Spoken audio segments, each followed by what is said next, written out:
Hello, and welcome to another edition of Brussels Sprouts. I'm Andrea Kendall-Taylor. And I'm Jim Townsend. And we're so glad you can join us. This past weekend, Russians went to the polls for the country's presidential election. To the surprise of no one, Vladimir Putin emerged victorious with a record high 87% of the vote and record high turnout.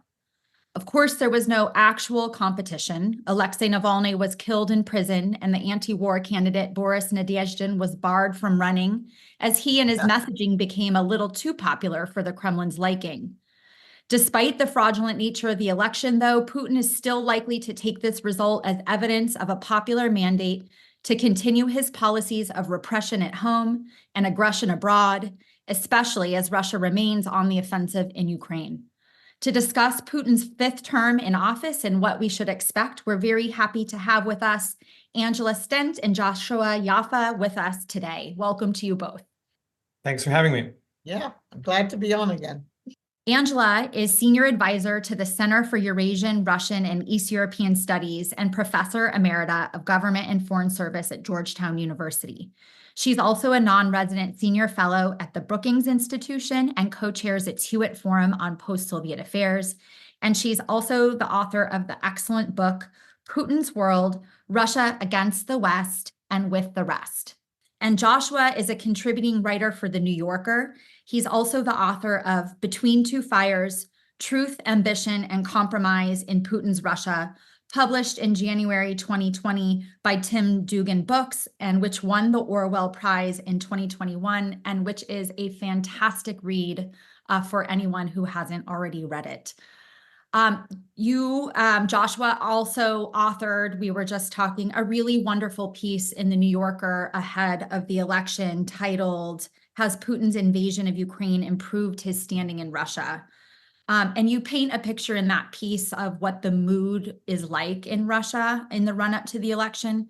Maybe we can start with your sense of what Russians are thinking about the war and Putin. Kind of give us a sense of, we always say on this podcast, the mood music, the context in which this election took place. Sure, I'm happy to try, and I should emphasize the word try in that we're all doing this now at a great remove from Russia. I'm talking to you from Berlin. Still have access to lots of people in Russia. Things like Telegram, Zoom make it possible, right? But that kind of tactile, impressionistic, anecdotal feel is harder to get these days. So anything that I say should be caveated by saying that first. But I think we can say some big things about the state of Russian society and how people relate to the war, to politics, and so on. And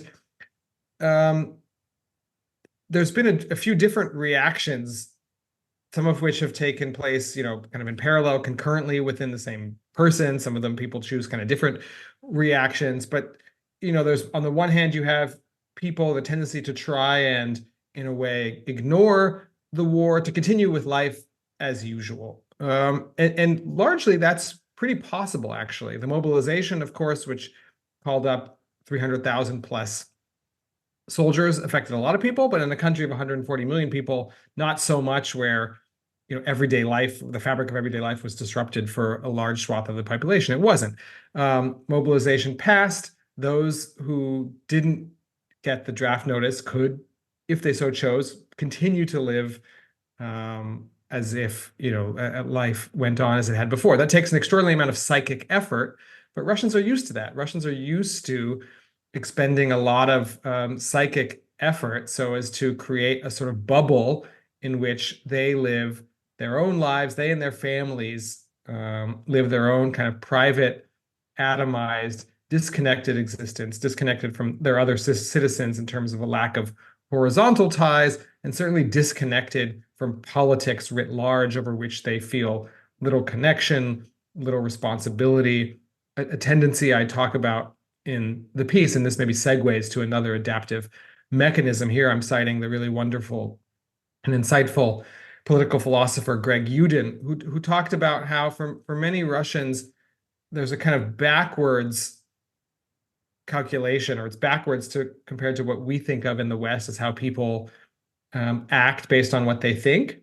And you didn't talk to me about how he often gets faces some surprise from Western audiences who ask him, why, if Russians are so upset, or if Russians don't like the war, if Russians don't like Putin, like, why aren't they going out and protesting? Why aren't they in the streets? And Yuden's response to that is, well, that gets the kind of causal relationship backwards here, in that it's not that if people have a certain attitude, then they act on that attitude. It's rather that if action is impossible, then the attitude becomes impossible. And you can look at that, that's either hopeful, that's either good news or bad news, right? For the moment, we can call that kind of bad news, because the action is so objectively impossible, and we just can see the degree to which the Putin state has revved up its repressive apparatus. Well, therefore, the attitude becomes impossible too. And I think that sort of psychological coping mechanism is really important to understand. There have been some noticeable rally around the flag effects, if that's what we want to call them, that Russians over time, and we see this showing up in polls, places like the Levada Center. I quote in that New Yorker essay you mentioned some really wonderful research done by the Public Sociology Laboratory, a group of Russian researchers that have been doing focus groups over the last 2 years. One of the more interesting bits in the piece. Yeah.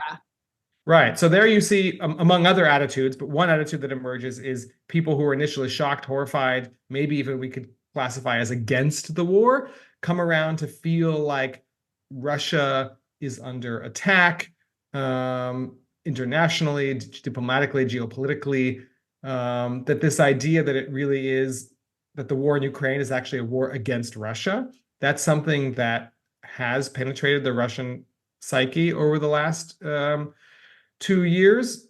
You also see an attitude of, we may not have liked how this began, but this can't end in total defeat for Russia. I think I want to say that that's an understandable attitude, in the sense that I think, if we're being honest, lots of people in Western societies could feel something similar. That's not a uniquely Russian sentiment, that in a way, after 2 years of war, the origin story of the war gets kind of lost. And now it just feels like, because it's true, your country is at war. And when your country is at war, it feels scary to think about your country losing that war. So you end up, in a way, rooting for, if not victory, at least not defeat of your own country. And then lastly, the war has become just sort of routine, normalized for some segments of Russian society. It's something that just happens in the background of life, kind of like at a certain point, I think happened with the pandemic. The pandemic went from being something that was this kind of the defining crisis of our lives, around which we oriented our entire lives. And after a year or two, it faded into the background. Other parts of life were happening in the context of the pandemic, and we adjusted accordingly, but we were no longer every day in some state of shock or emergency response. And I think a lot of Russians, again, understandably, predictably, not exclusive to the Russian condition. I'm not sure there's much that's like uniquely Russian happening here. I think that Russians are responding to the war in a number of ways that are kind of predictably human and predictably universal in a lot of ways. And yet there were some signs of discontent and opposition. And so we saw the noontime voting. There was obviously the massive outpouring of support and condolence for Navalny, with the mound of flowers on his grave, even, right before the election. There was I think maybe surprising to the Kremlin level of support and popularity of Nadezhdin that kind of caused them to bar him from the election. So, Angela, how do you interpret? I mean, that's the hard thing I think that we're all struggling with, right? And trying to understand how stable is this regime. There is everything that Joshua just talked about, but there are also these signs of discontent and opposition. And so, how are you interpreting those indicators? So I would say that what happened in the last few weeks shows us that civil society in Russia is still alive. It may not be well, but there are enough people of all ages, if you look at the videos, who were willing to go to attend Navalny's funeral, or put flowers on his grave for days, or memorials to him all around Russia, even though the CCTV cameras obviously captured all of them and the authorities know they're there. The same with Nadezhdin. If he got the 200,000 signatures, there were lines of people queuing up to sign that petition for a candidate who was against the war, who didn't get on the ballot. Again, the authorities know who they are, and we'll see what happens to them. And what's interesting to me is we're now having reports from some Russian independent election observers. There were no, independent international election observers there. There may have been some people from post-Soviet states, but not in the OSCE or anything like that. And those Russians are reporting fairly severe violations. You can see videos now of ballot stuffing. You had the people who, during the election, were setting fires in the polling stations, pouring green ink down the ballot boxes. I mean, quite a few instances of that. But what these independent Russian observers report is incompetent election officials. And then, people sneaking in at the end and stuffing the ballot boxes, people not counting votes properly. And so I think we should take with a huge grain of salt the 87% figure. We have really no idea. I believe that Putin was probably re-elected, although we should call this, a special election operation instead of an election. He was, but probably not with those figures. And I think what the Kremlin would take away from this is that there are people who are still unafraid to say that they oppose the war and that they oppose Putin, including all of the people who showed up at noon on Sunday in Russia. Of course, thousands more showed up abroad in Berlin, where Joshua is and other places, but in Russia. And so this is why I'm concerned that after this process is over, as it is now, there will be even greater repression in Russia, that Putin and the Kremlin will try and suppress whatever of the civil society that's not afraid to express itself is there. And I think there'll be more clampdowns on things like the internet, some of the other social media sites. There are rumors that they're going to try and the Kremlin do away with the VPNs. I don't know whether that's technically possible. I'm not an expert, but I think that could be a result of civil society in Russia bravely showing its face in the past few weeks. Yeah, told Putin that the opposition is still there. They haven't fully stamped it out, and so you think he's gonna? And I agree, move to really tamp it down. But Joshua, you were going to add. Yeah, I just want to follow up on Angela's point, especially going back to the phenomena of Nadezhdin's candidacy and Navalny's funeral, and talking about this idea that civil society, as Angela correctly put it, is alive but not well. And it's really interesting to think about those two phenomenon and what we didn't see on the other side, which is any sort of genuine grassroots, something we could call kind of authentic mobilization for Putin. And so even though there's very little ability for those with, let's call them kind of opposition viewpoints, anti-Putin, anti-war, there are very little mechanisms, in fact, basically zero mechanisms for those attitudes to actually lead to change in the political arena. That's what we can, in a way, give Putin credit for. He has successfully kind of denuded or disarmed the political system so that those attitudes have no outlet. There's no place for them to go.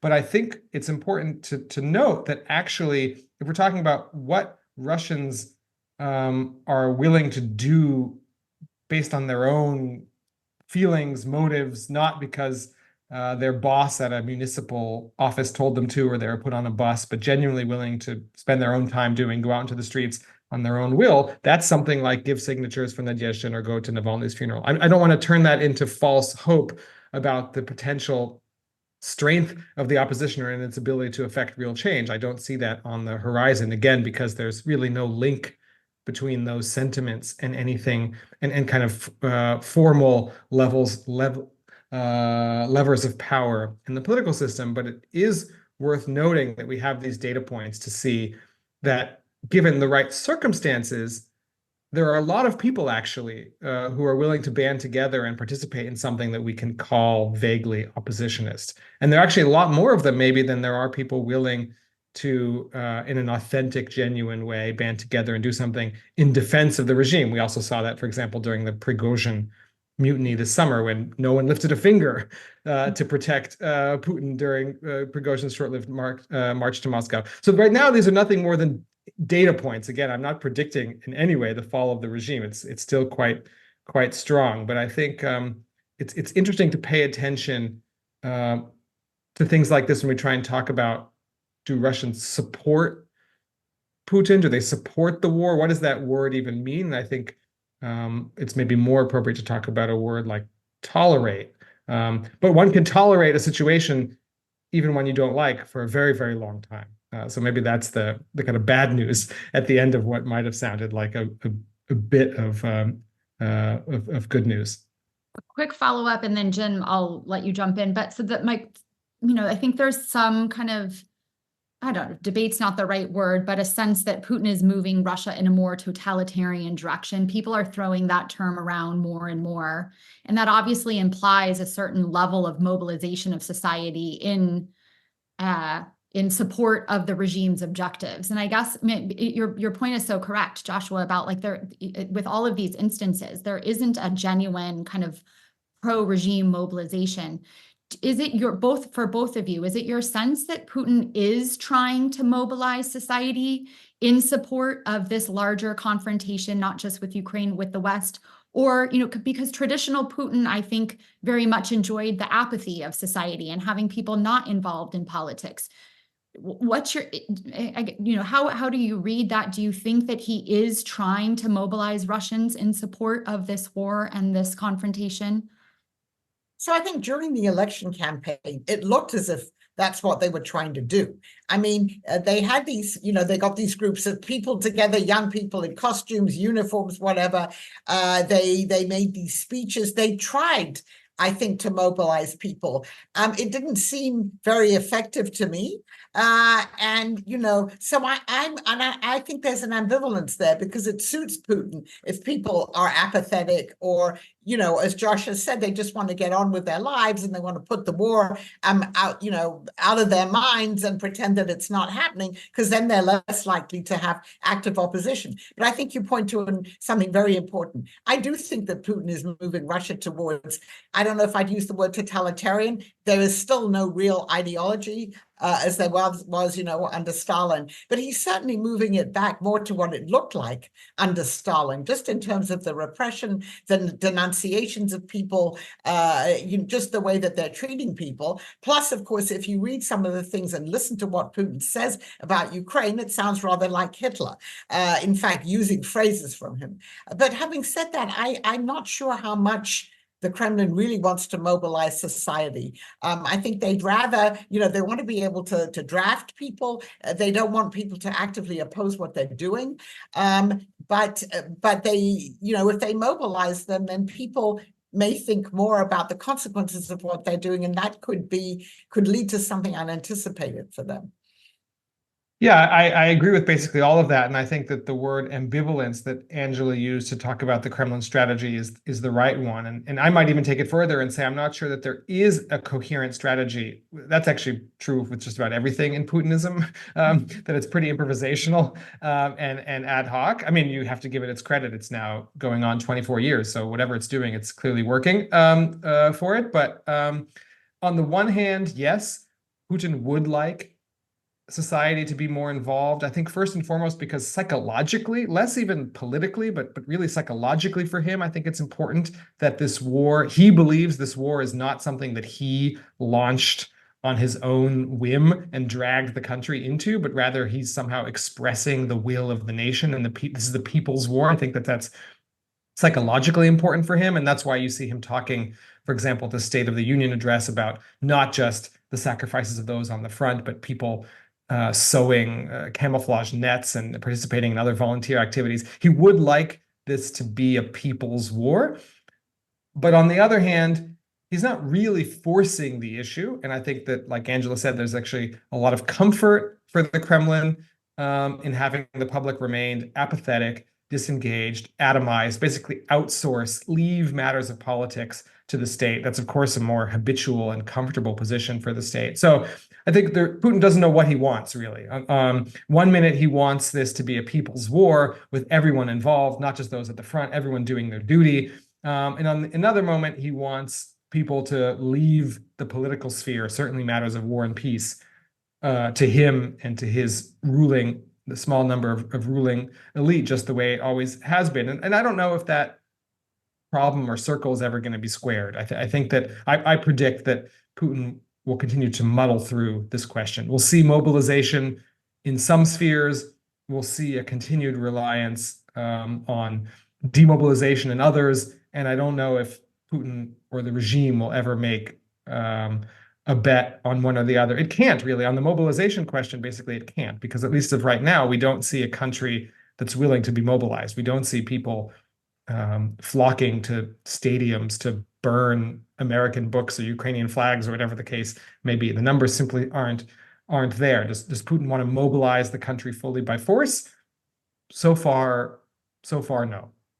Can I add one thing? It's almost the opposite. What message was Putin and the other people in the Kremlin giving to Russian women?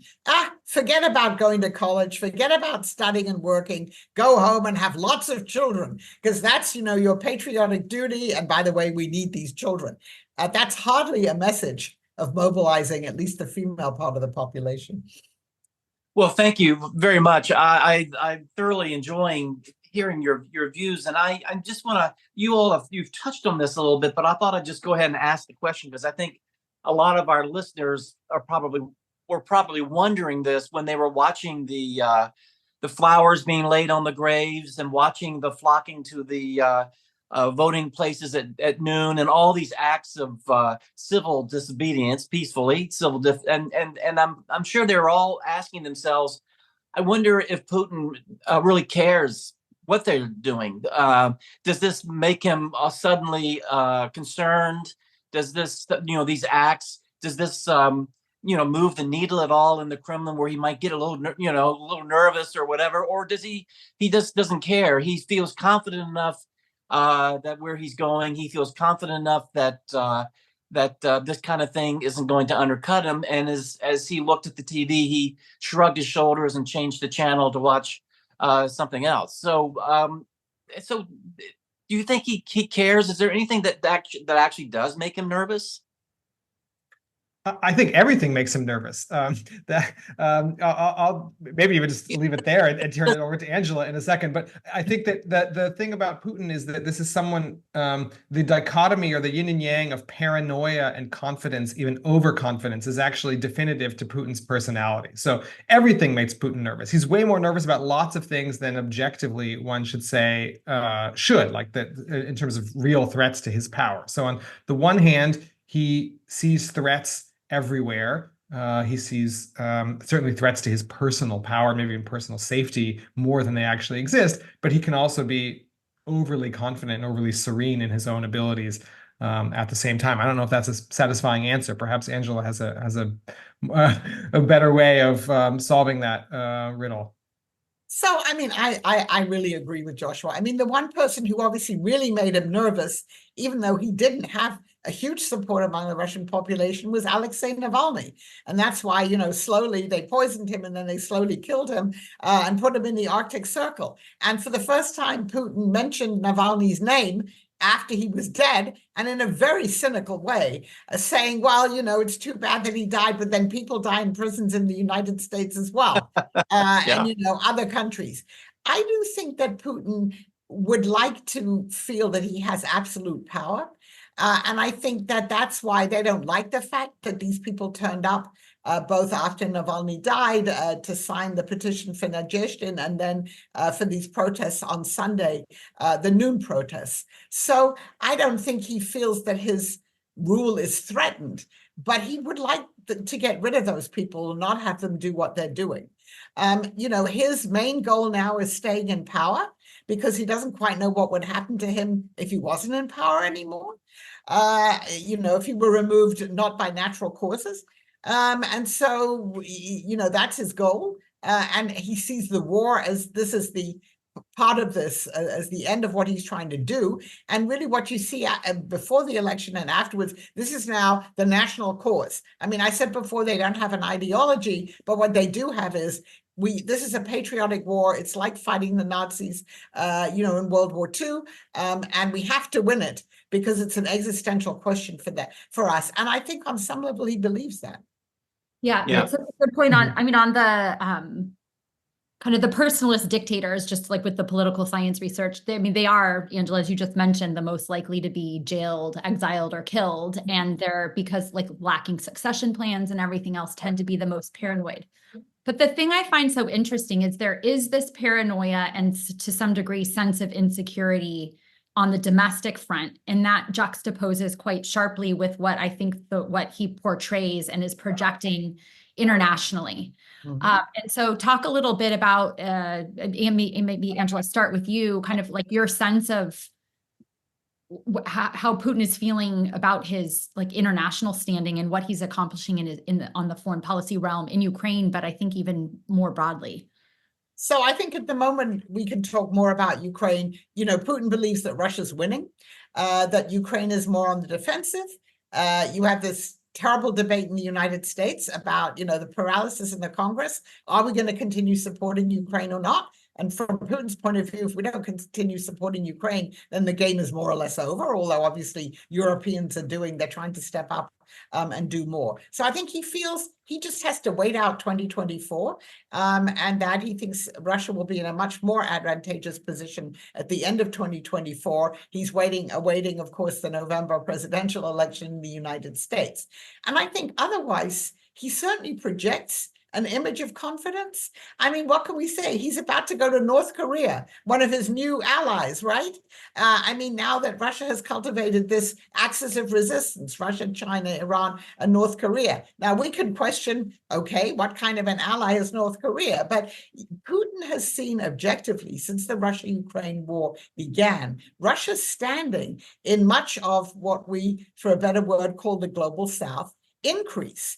And that's been intensified by Russia's reaction to the Israel-Hamas war, where Russia has supported Hamas, supported the Palestinians, distanced Russia from Israel, despite the fact that before, you know, Putin and Netanyahu had a fairly close relationship. And that, again, has made Russia more popular in large parts of the world, including the global South. And so I think and the BRICS are now expanding. The Saudi Arabians are still deciding whether they're going to join or not, but you have an expanded BRICS. We can talk about what the BRICS actually do, but from Putin's standpoint, here's another multilateral organization from which the West is excluded, where Russia and China, have a leading role. And the relationship with China has gotten closer. Whatever the asymmetries and the issues there, China supports Russia, has supported Russia since the beginning of the Ukraine war. Xi Jinping does not want Putin to lose this war because he fears the consequences if Putin were replaced by someone else. With that new Russian leader, hard as it is to imagine, rethink Russia's foreign policy and maybe want some kind of a rapprochement with the West. I'm not sure that the Chinese want the Russians to completely win the war. In other words, take over all of Ukraine and have regime change there, because then we don't know what Russia would do afterwards. And so the Chinese always worry about stability, instability in their backyard and other places in the globe. But in general, I think in terms of his relations with foreign countries, Putin's feeling pretty good. Yes, he's isolated from the West, but he's not isolated from much of the rest of the world. Richard Fontaine and I have a piece coming out in the next Foreign Affairs on that. We call it the axis of upheaval. So hopefully that'll be a sticky term that sticks. I look forward to reading that. Yeah. But Joshua, you go ahead and add. Sure.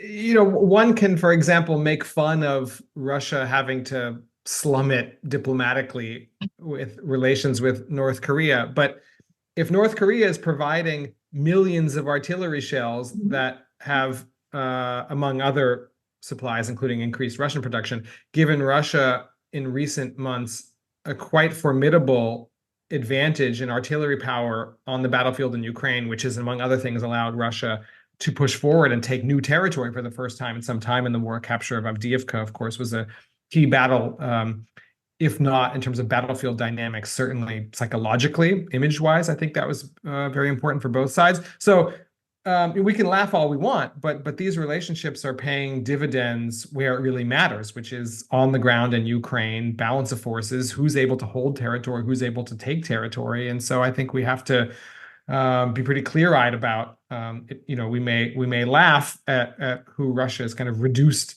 to rubbing shoulders with diplomatically, but for the issues for the issue that really matters, I think at the top of the global agenda, and that's the war in Ukraine and its outcome, those relationships may actually bear fruit. Iran certainly, no less important with drone production and other things. Going back to this dichotomy of security, insecurity, confidence, paranoia, I think it's true on the global front, or rather on the in Ukraine, the Ukrainian theater, the war there. On the one hand, as Angela has talked about, and it's been clearly documented, I think this is objectively true, that momentum advantage is on the Russian side. We can see that certainly with the rate of artillery fire. We can see that in terms of who is amassing troops.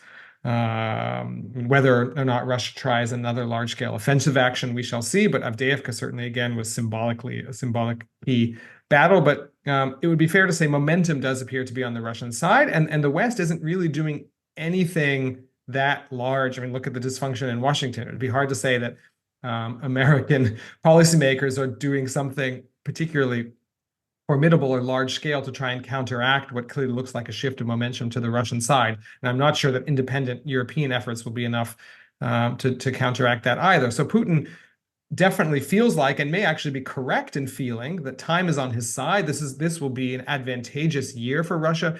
I mentioned this in the essay, and for the New Yorker, a member of the Russian elite talking about how Putin feels like he can wait because every passing week, every passing month, the situation only gets worse for Ukraine and more advantageous for Russia. So the waiting game really plays into Putin's favor, and he sees the way that Russia has been able to reorient its economy, certainly not to the benefit of Russian people.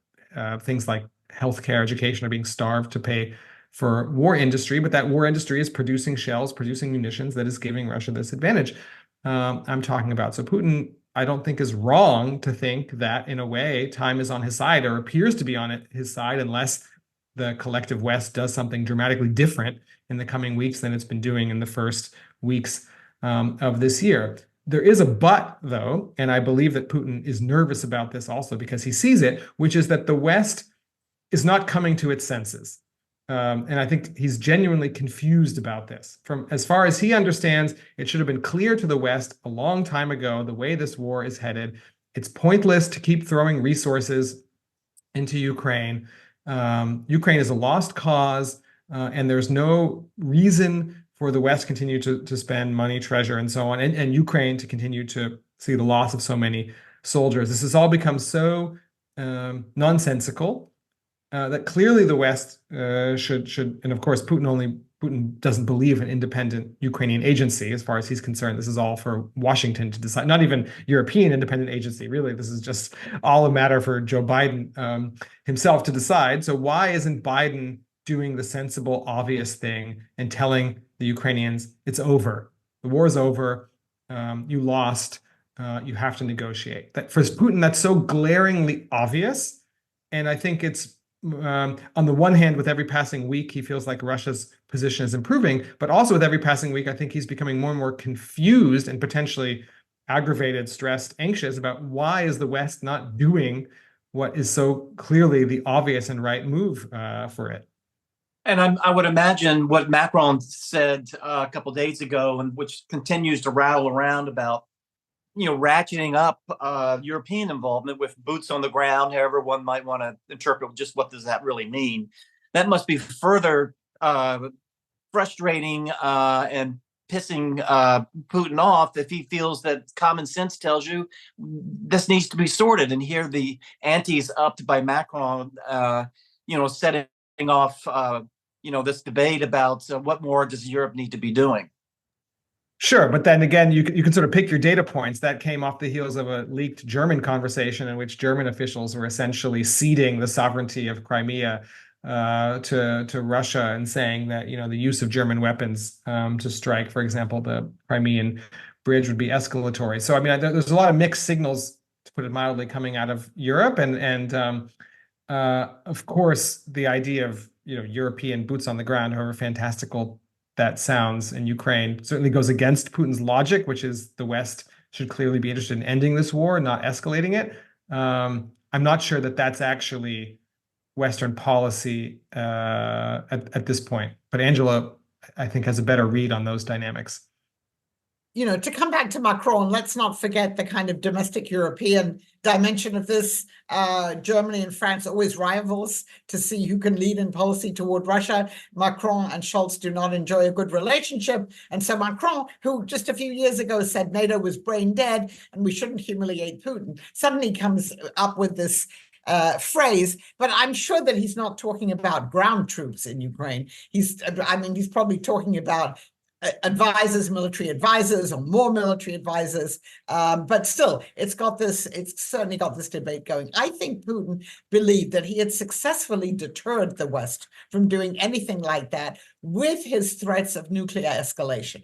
And if you looked at the Biden administration has certainly not done certain things because it doesn't want to escalate. And the same has been true for the Europeans. And as Joshua said, with the debate in Germany over the Taurus missiles. And so I think what for Putin must be puzzling is that maybe his deterrence strategy, which seemed to have worked pretty well, is now being called into question. So I think the point of this is also to make him on edge. I mean, he's been so clever at getting all of the West guessing, what does he really mean? Let's not do this because he might use nuclear weapons. And now, if this can maybe cause him and the people in the Kremlin to be less sure about how effective they've been in deterring the West, I think that would be very salutary. But you do hear, Putin talking now more and more about this is a war with NATO. And I should say, negotiations. Putin has said we won't negotiate until the Ukrainians accept our terms. But I also believe that Putin really wants to negotiate with the United States on some deal. He's hinted at that since the beginning of the war, the new Yalta, whatever it's going to be, that it's not just about Ukraine, but it's about Russia's rights as a great power, spheres of influence, all these things that we know about. But I think that's still in his mindset. And that's why he's waiting to see who's going to be the next US president in January of 2025, because one of the candidates might be willing to negotiate such a deal with him. Exactly. Yeah, I want to pick up on the confidence bit. We've talked about the fact that Putin is reshaping Russian society. He's shifted the economy to the wartime footing. He's doubling down on the partnerships with like-minded partners. And you just mentioned it, the Putin phrases this increasingly as a war with NATO. I guess my question for you, Angela, is what do you actually think Putin's ultimate objectives are? And we talk about this all the time. There's just so much going on. But thinking about with what's happening in Moldova and all of the threats and efforts to destabilize Moldova, there's Armenia kind of pulling away and Russian efforts maybe dissatisfied with the direction that it's going. There's the non-strategic nuclear weapons, which there's now evidence that they have been transferred to Belarus and they're now there. And then all of these threats against NATO, coupled with this whole slew of warnings from senior European leaders about that, yes, we could see a NATO-Russia war, maybe not now, but pick your time frame between 2 and 7 years. What's your perspective on what you actually think Putin is trying to accomplish and where this is headed? So his really long-term objective, but he may be too old to achieve it, is reversing the collapse of the Soviet Union.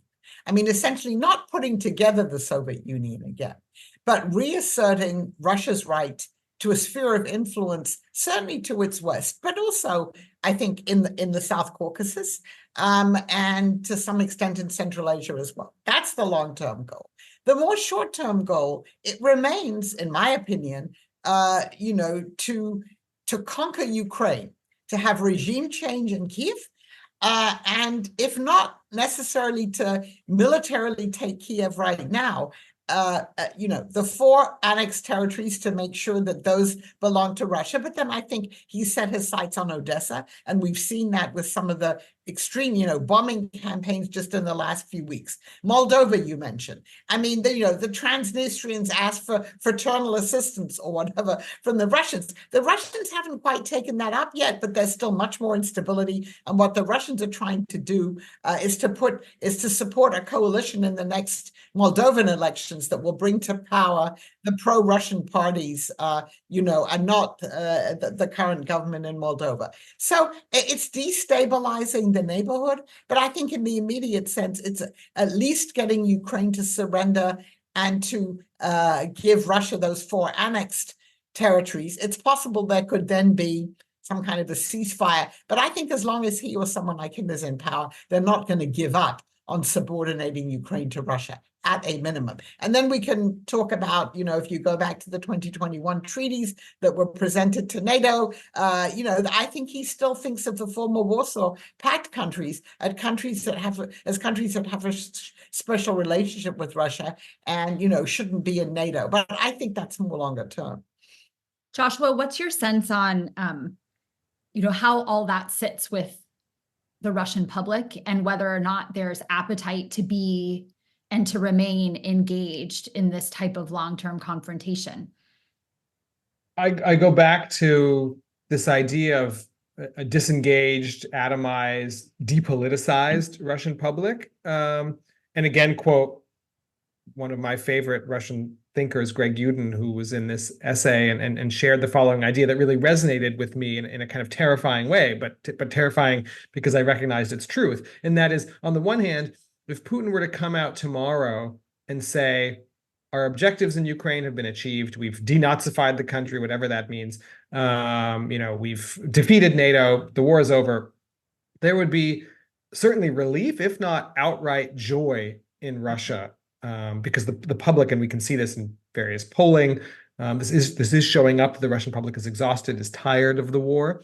There's a kind of latent desire for the war to end. I say latent because people aren't demanding it in the kind of way that we think of polities in the West, kind of demanding things of their governments. That's not how it works in Russia. But there is a degree of exhaustion, and I think Putin knows it. The Kremlin knows it, and that's not going to be the driving factor in Putin's decision. But I think that. But he's aware that the country is tired of the war and would like it to end, and that will, at the margins, or maybe even more, weigh in to his decision making. But that said, the Russian public would be nothing but thrilled if he came out and said the war is over. But and Yudin walked me through both of these scenarios, kind of explaining them in the context of a public that doesn't see itself as responsible, that doesn't see itself as kind of engaged or involved in these issues, right? That all of this is happening at a level far above or beyond them.